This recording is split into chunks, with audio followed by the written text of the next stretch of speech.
Со кои граѓански активисти македонски енергетски ресурси постигнала согласност за да бидат дел од мониторингот на изведбата на гасоводот низ парк Шумата Водно?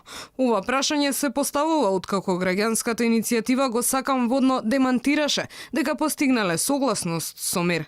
Тие тврдат дека владата и директорот на МЕР Байрам Реджепи ја лажат јавноста. Во потполност ја демантираме информацијата дека со граѓанската иницијатива Го сакам водно е постигната согласност. Не сме дел од работните групи за мониторинг на изведба на целиот проект. Ширење лажни вести како официјално соопштение е сепак пострашно од фейк ньюс, нели Миле Бошњаковски и Байрам Реджепи, освен ако нема некои нови преку ноќ одгледани граѓански активисти. Реагираат од Го сакам водно.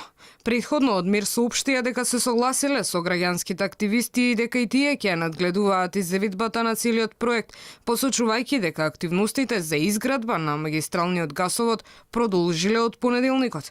Од Го сакам водно пак велат дека активностите на терен се започнати празнично, односно во текот на вчерашниот ден. Градижните работи на водно за изградба на гасоводот по притисокот на граѓанските иницијативи беа стопирани на 31 август. Тогаш од владата, град Скопје и МЕР најавија дека со јавни дебати ќе се најде заедничко решение. На двете дебати одржани минатиот месец не се најде заеднички јазик. Активистите побараа да се промени трасата за изградба на гасоводот од другата страна на водно, а представниците на власта ги убедуваа дека промена на трасата не може да има и дека тие направиле многу измени во планот за градба со кои се намалува зеленилото кое ќе се сече.